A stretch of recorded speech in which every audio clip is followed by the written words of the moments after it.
Beneran? Kenalin, saya Devi Jati Septimityas, mahasiswa S2 dari Psikologi Universitas Muhammadiyah Purwokerto. Sini.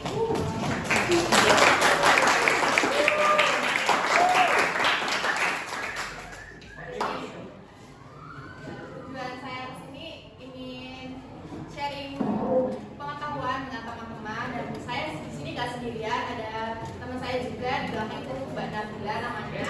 Materi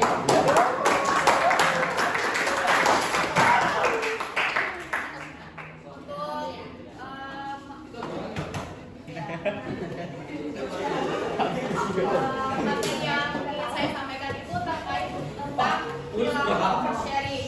Bisa dilihat dari judulnya itu oversharing, think before you post. Terus di halaman selanjutnya ini ada post test. Kalian bisa ngerjain dulu, di scan. Bisa nggak? Soalnya nggak susah.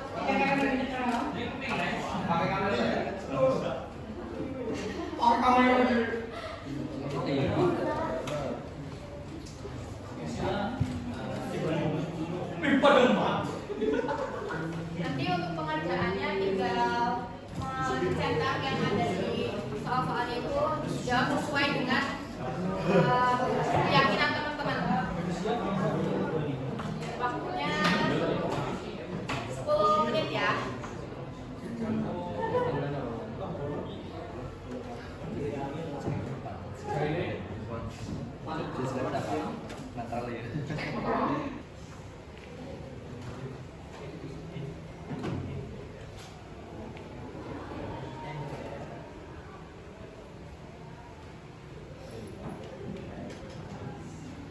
Udah tahu nggak? Ada yang tahu nggak tentang apa itu literasi digital? Ada yang tahu? Kurang tahu. Boleh deh sekarang buka Google-nya terus cari apa itu literasi digital. Udah. Mau tahu? Gimana sih ada Kak? Cukup banyak. Kalau yang udah nemu, kalau ada yang mau bacain nanti ada hadiahnya. Oh, siap. Saya duluan. Cowok satu, saya satu ya. Ini pertama Mbak. First. Siapa duluan? Saya. Duluan coba. Gimana pacar gitu? Mau dari depan boleh, sini dari depan. Dong. Apa sih? Bagaimana ini? Nggak baca dari HP boleh. Nggak boleh.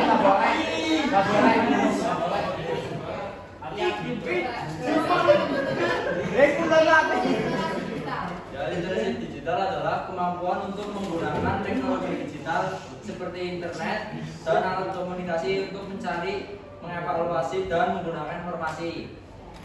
Terus ada nggak satu lagi cewek siapa? Cewek ada mau nih. Cewek satu lagi nanti ada lagi. Cewek ada mau Apa itu? Aku lagi ya di situ. Jajaran.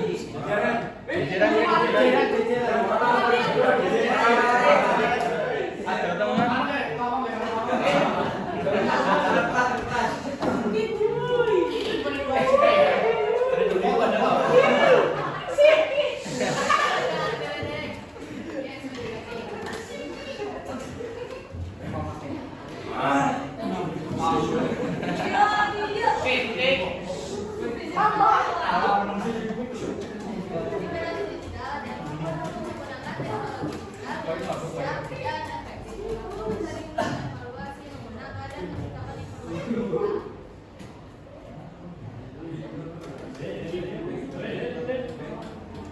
Nah, ini kan udah dijelasin nih sebenarnya. Apa yang diberi tangan?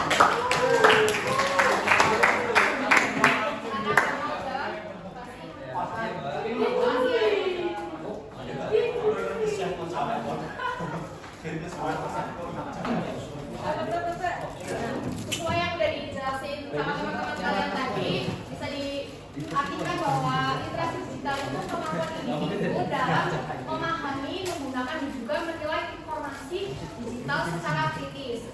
Nah, untuk literasi digital ini mencakup 3 aspek, yaitu teknis, kognitif, dan juga sosial. literasi digital ini memiliki tujuan untuk meningkatkan pemahaman yang etis dan juga kritis dalam menggunakan teknologi digital. Selanjutnya itu ada literasi digital itu memiliki 4 dimensi. Yang pertama, literasi teknologi, yang berarti kemampuan dalam menggunakan dan juga memahami teknologi digital. Dan teknologi di sini itu mengacu pada perangkat keras dan juga perangkat lunak atau semacam kayak komputer, laptop, handphone dan juga aplikasi yang ada di dalamnya. Yang kedua itu ada literasi informasi, yaitu keterampilan dalam mencari, mengevaluasi dan juga menggunakan informasi secara efektif dan juga etis. Selanjutnya itu ada literasi media, yaitu pemahaman terhadap berbagai bentuk media digital, yang dimana dengan literasi media ini kita bisa mengidentifikasi bias dan juga kredibilitas dari sebuah konten yang kita tonton. Selanjutnya itu ada keamanan digital, yaitu kemampuan melindungi informasi pribadi dan menghindari resiko dari kejahatan cyber seperti phishing, terus pencurian data pribadi. Adapun tantangan dalam literasi digital yaitu paparan hoax dan juga disinformasi. Jadi seperti informasi yang masih belum jelas faktanya tapi udah di-share sama teman-teman. Terus selanjutnya itu ada resiko keamanan siber atau kurangnya kesadaran akan privasi. Jadi semua hal yang teman-teman lakuin di dunia nyata itu di-share ke sosial media tanpa adanya batasan privacy. Terus selanjutnya itu ada perilaku oversharing, ketergantungan terhadap media sosial.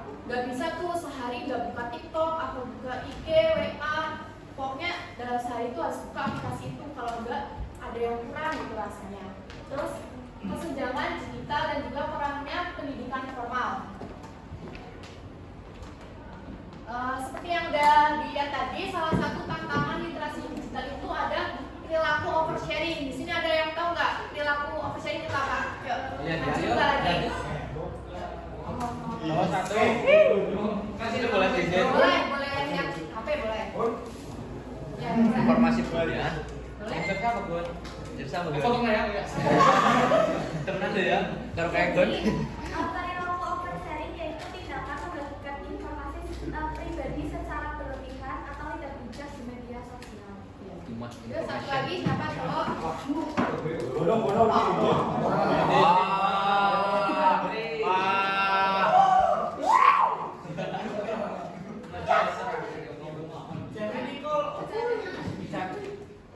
Kita masih kita hubungan pertemanan percintaan atau keluarga.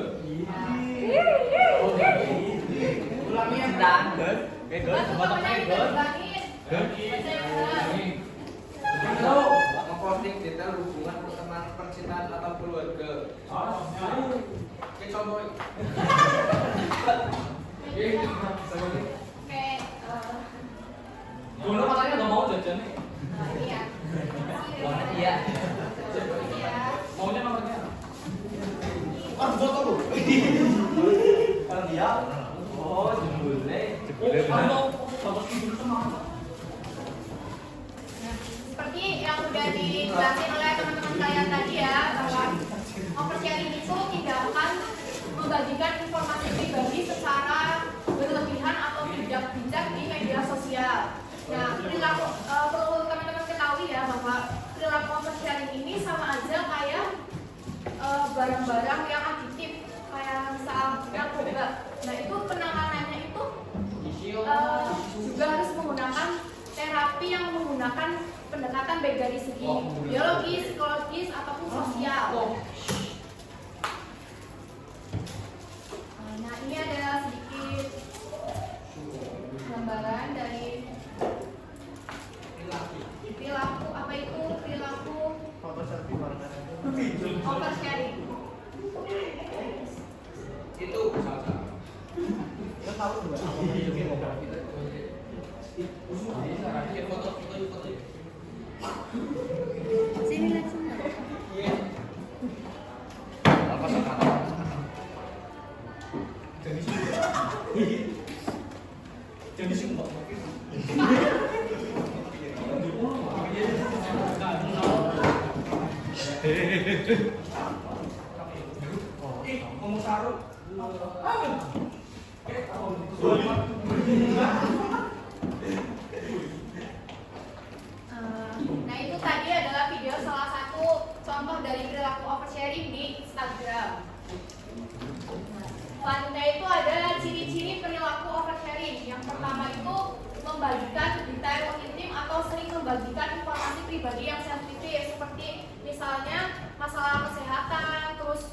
dengan orang-orang terdekat, keluarga atau detail hubungan pribadi yang dimana hal ini tuh bisa menjadi peluang kejahatan. Selanjutnya itu ada frekuensi posting yang tinggi. Jadi di sini tuh perilaku oversharing ini segala hal semuanya itu diupdate di sosial media sampai-sampai yang lihat status kita tuh sampai bilang, ih ini apaan sih, diupdate semua nggak penting gitu. Terus selanjutnya ada mencari validasi dan juga perhatian. Nah ini tuh biasanya lebih ke dorongan untuk mendapatkan likes atau komen yang banyak di media sosial, misal di Instagram atau TikTok. Terus kalau misal nggak sesuai ekspektasi, nggak dapet like atau komen, itu bakal rasa kesel sendiri gitu. Terus kurangnya kesadaran akan privacy, semua hal yang kita lakuin di statusin gitu. Terus mengabaikan konsekuensi jangka panjang. Perlu teman-teman ketahui ya bahwa apa yang kita post di sosial media itu bakal memiliki konsekuensi yang jangka panjang, dan itu menjadi jejak digital kita di sosial media, dan hal itu tuh bisa berpengaruh ke reputasi atau nantinya pas kita mau nyari kerja itu biasanya HRD itu juga ngeceknya jejak digitalnya. Jadi itu harus benar-benar hati-hati dalam posting sesuatu di sosial media. Terus selanjutnya kurangnya batasan antara ruang pribadi dan juga publik. Jadi nggak bisa nih bedain mana yang harus diposting, mana yang harus di-keep sendiri. Terus berbagi dalam keadaan emosional, misalnya lagi sedih langsung update status, lagi marah update status.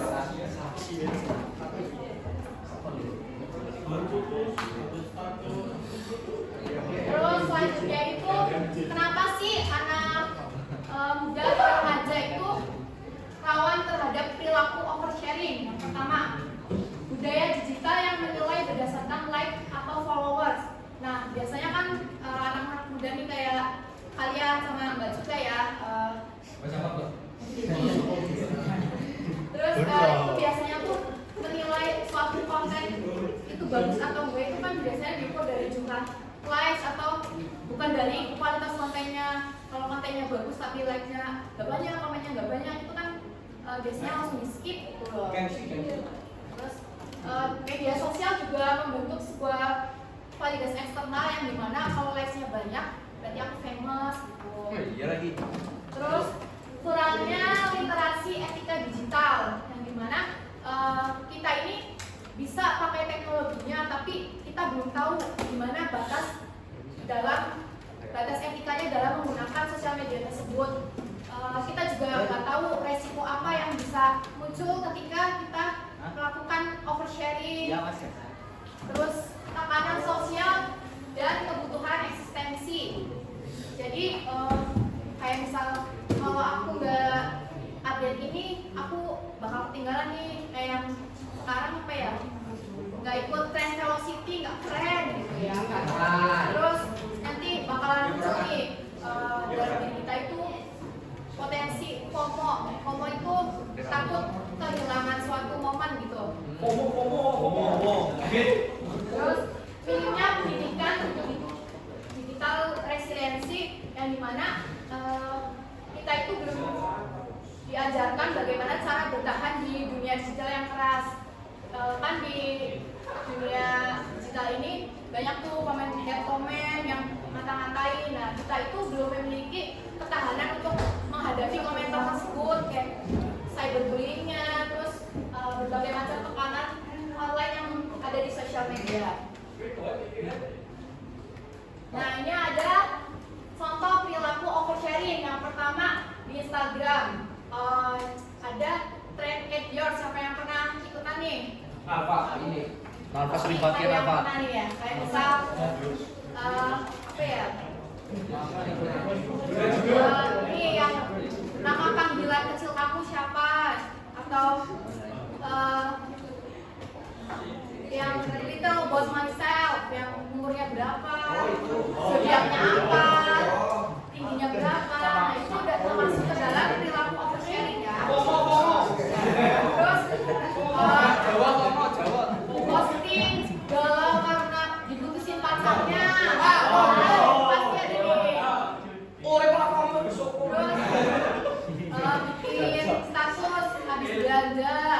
atau pamer barang-barang branded. Nah itu bisa memicu kejahatan.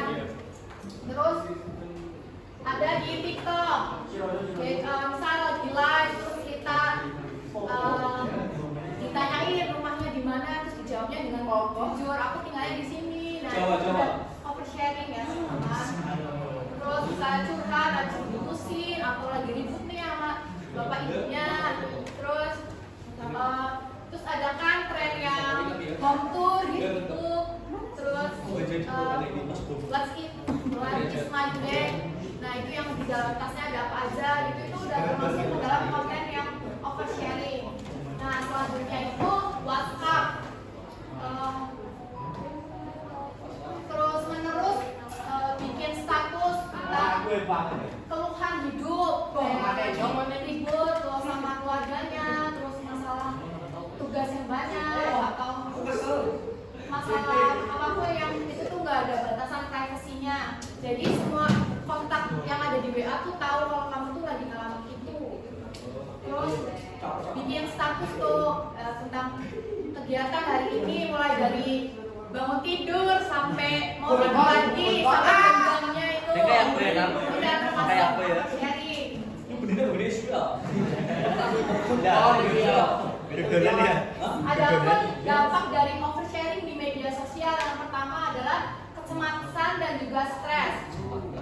Individu yang terlalu oversharing ini bisa mudah mengalami kecemasan dan stres karena misal ya ngasih alamat rumah lah, terus orang yang nggak kita suka itu neror ke rumah kita. Nah, itu kan bakalan bikin kita cemas dan akhirnya kepikiran terus dan bisa bikin kita stres. Terus selanjutnya itu depresi. Adanya perbandingan sosial yang muncul dari oversharing dapat menyebabkan depresi. Nah biasanya misal si A upload foto ini terus dapat like sama komennya banyak, terus kamunya ikutan nih upload foto yang sama tapi nggak dapat respon yang sama kayak si A, terus akhirnya kamu kepikiran, akhirnya itu kan muncul kayak pemikiran membandingkan, kenapa kok aku nggak dapet kayak dia ya. Nah itu tuh bisa memunculkan depresi. Terus menurunkan harga diri. Perilaku oversharing ini rentan terhadap penurunan harga diri karena misal upload foto terus dikatain tuh ih hitam ya, dekil, terus karena komen tersebut itu kita jadi upload fotonya sekarang pakai filter nih, nggak pernah nggak pakai filter, jadi itu kan kayak terasa harga dirinya tuh nggak ada gitu. Terus penyesalan, biasanya orang-orang yang udah oversharing ini akan mengalami penyesalan setelah mereka membagikan informasi yang berlebihan di sosial media. Terus selanjutnya itu rasa malu. Mereka orang yang oversharing ini tuh nggak tahu bahwa informasi yang mereka bagikan itu bisa diakses oleh orang yang lebih luas dari yang mereka pikirkan. Misalnya pacaran nih, terus sering banget update sama pacarnya, terus pas udah putus kan langsung dihapusin terus semua. Terus gangguan hubungan interpersonal. Oversharing ini bisa menyebabkan konflik dalam hubungan interpersonal. Misal nge-update status chat-chatan sama si A nih, tapi si A-nya nggak suka, terus akhirnya protes ke si B-nya, terus akhirnya ribut. Terus ketergantungan pada validasi eksternal itu bisa menyebabkan, misalnya yang tadi itu like dan komentar itu bisa menyebabkan cemas yang nantinya bisa memperburuk kestabilan emosional. Yang selanjutnya itu dampak oversharing terhadap penggunaan AI. Ada yang pernah pakai AI? ChatGPT kan? Biasanya misal kita udah foto atau video, terus nanti ada tuh orang yang nggak suka sama kita, terus ngedit videonya jadi video yang senonoh, nggak baik gitu. Dan itu biasanya dimanfaatin untuk ngancam biar dapat duit. Nah, selanjutnya itu ada etika digital. Siapa yang mau maju jawab?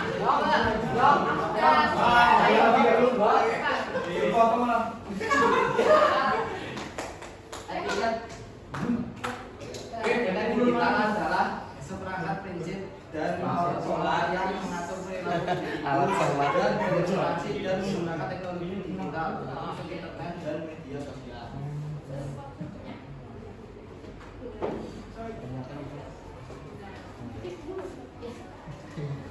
Enggak lagi. Orang atau wilayah mewakili dalam menggunakan teknologi digital.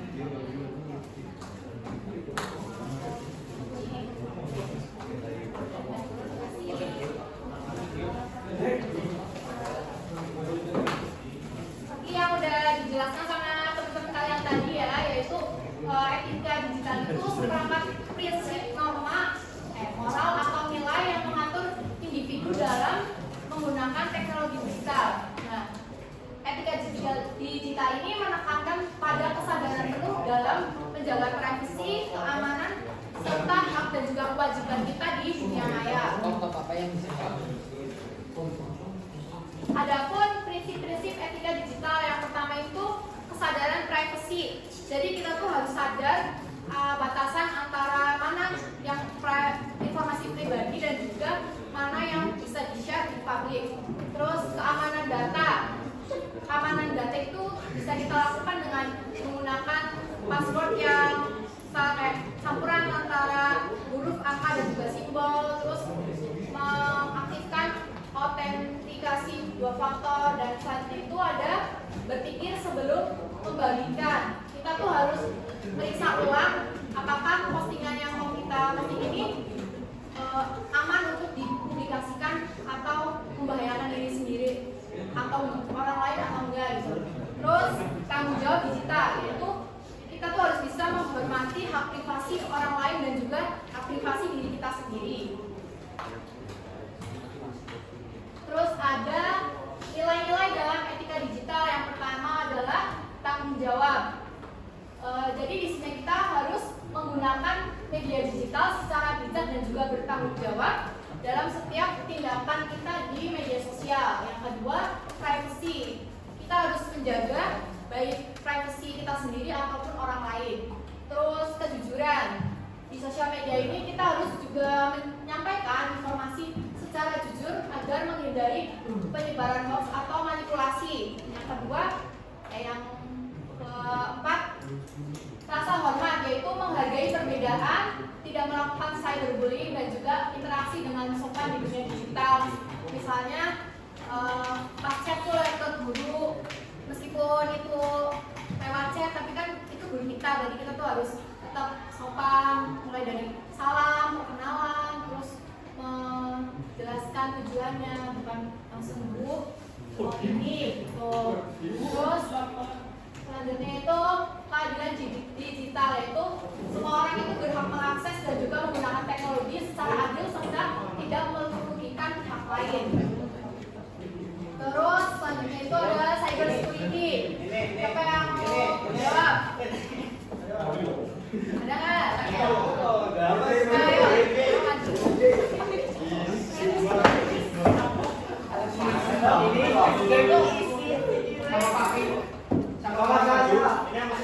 Siapa? Yang lain yang belum maju. Coba jelasin namanya. Cyber security adalah orang melindungi data pribadi dan terutama dari akses ilegal, kerusakan dan penyalahgunaan. Cyber security bertujuan untuk mencegah penggunaan data, peretasan, malware, dan ancaman digital lainnya yang dapat merusak informasi atau perangkat pengguna. Cybersecurity adalah salah satu upaya yang bisa dilakukan oleh instansi atau individu guna melindungi informasi atas dirinya sendiri dari serangan cyber. Jangan tepuk tangan.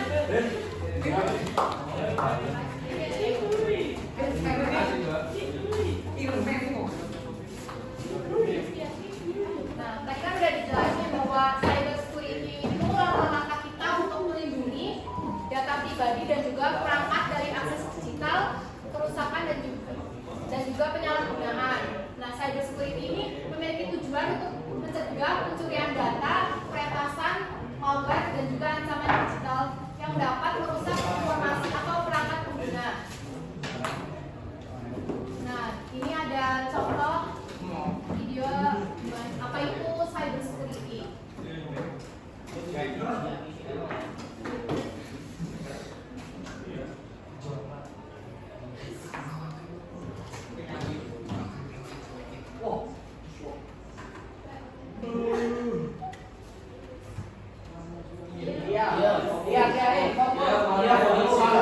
Fokus ya.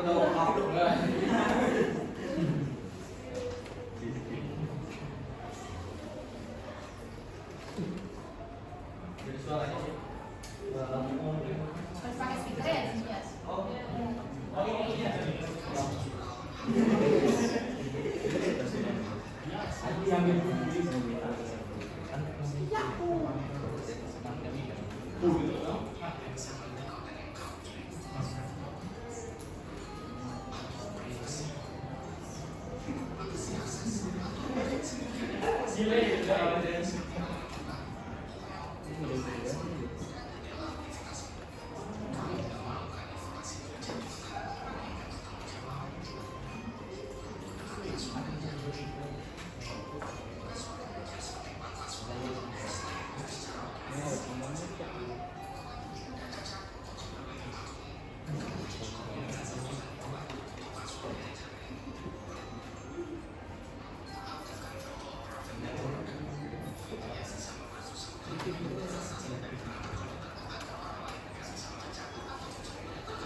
Itu ada contoh-contoh dari cybersecurity yang pertama di WhatsApp, yaitu bisa nambahin PIN untuk mencegah orang lain masuk ke akunmu. Kayak PIN-nya tuh nggak cuma di lock screen tapi di aplikasinya juga dikasih password gitu. Terus end-to-end encryption untuk melindungi pesan biar nggak dibaca sama pihak ketiga. Terus kalau ada nomor yang mengganggu atau ngasih link-link aneh itu bisa dilaporin terus diblokir.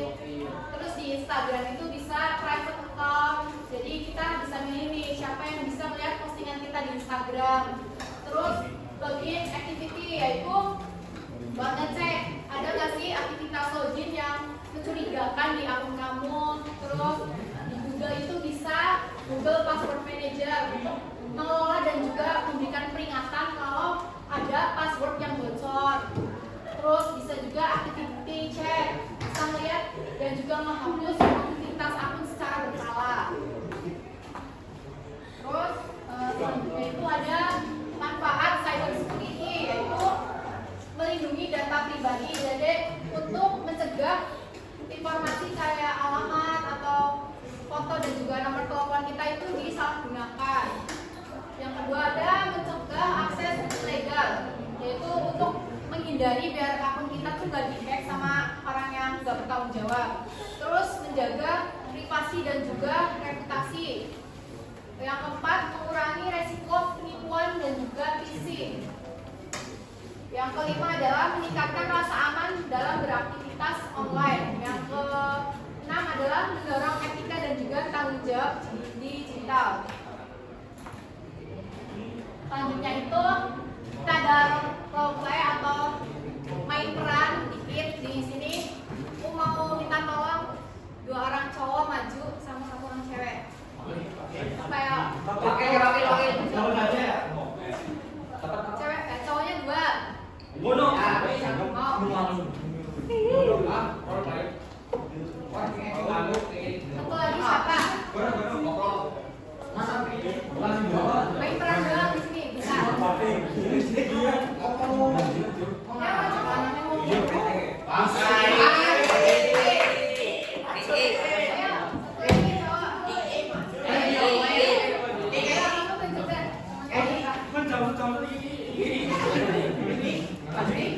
Satu lagi atau kamu mau nunjuk? Aja deh. Yo pakai. Ayo maju.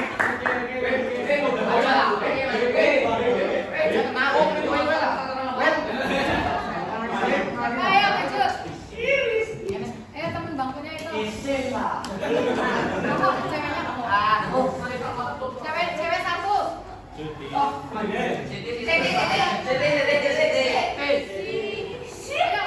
Kayak zombie.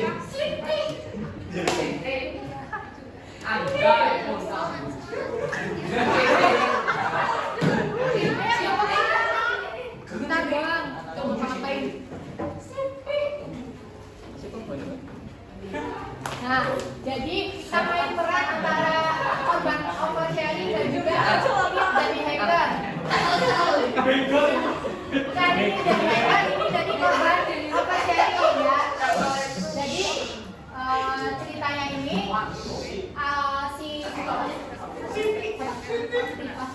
si Riva ini bikin postingan story di Instagram ceritakin gimana dia kesehariannya yang akan dia lakuin itu besok, terus ceritain mulai dari bangun tidur sampai mau tidur lagi. Nah, ceritanya ini backgroundnya itu foto ada foto keluarganya. Terus nanti si dua hacker ini mantau si Riva melalui postingan Instagramnya. Terus melalui postingan Instagram si Riva ini hackernya tuh bisa dapat informasi apa aja.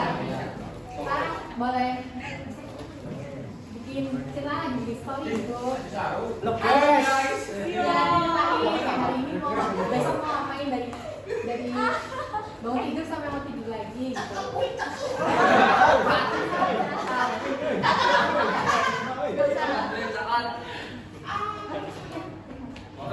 Jadi hari ini aku mau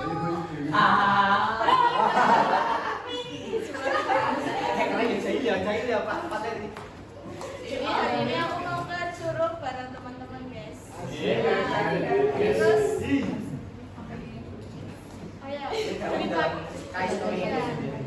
terusan habis itu aku mau pergi ke rumah teman. Terusan sore harinya aku mau makan seblak bareng teman-teman. Ya. Habis itu apa ya? Pakai. Aku mau pergi belanja. Pas malam hari aku mau tidur. Terus si hacker ini melalui postingan tersebut dia itu habis cari informasi nih berdasarkan postingan tadi. Kira-kira hackernya dapat apa aja? Dapat sebelah. Iya. Kan tadi diceritain bahwa dia tuh kegiatannya mau kemana aja. Tapi dapat apa tuh? Informasi. Informasi apa? Ya. Lokasi yang bakal di. Ya. Terus dia mau pergi sama siapa tadi? Teman-teman. Pakai. Terus dari informasi tersebut kan hackernya tuh jadi tahu si Riva itu tadi harinya itu dia hari ini tuh di mana aja gitu. Terus si hacker ini langsung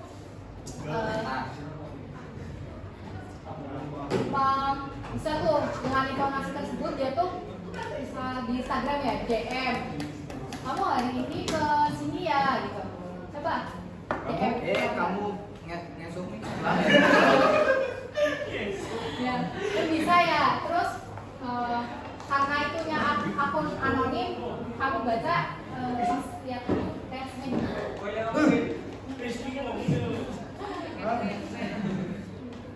Terus kan si Riva ini kaget kalau si hacker ini kok tahu dia mau ke tempat sebelah. Terus kamu sadar gak kalau yang kamu posting itu bikin undang kejahatan? Sadar. Sadarnya kenapa? Karena udah tahu ada yang DM tahu lokasi. Ya, saya Terus berada ya. ya kamu ini termasuk apa? Termasuk officer ini. Ya betul. Marketing. Ya, overheat. Nah, bisa disimpulkan ya bahwa apa yang kita posting itu bisa mengundang kejahatan. Kayak misal cuma iseng nih upload kesehariannya. Nah, dia yang punya niat jahat ke si Riva itu bisa jadi tahu dia di mana, dia mau ngapain aja. Nah, itu tuh bisa jadi potensi buat dia ngelakuin tindak kejahatan ke Riva. Terus mungkin udah terus bisa balik ke tempat.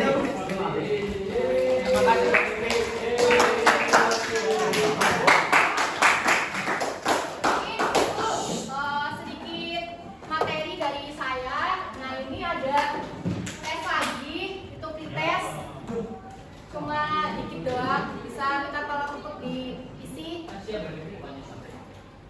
Waktunya sampai jam berapa ini kelasnya ya? Sampai 10. Sampai jam 12. Nanti jam 15.30.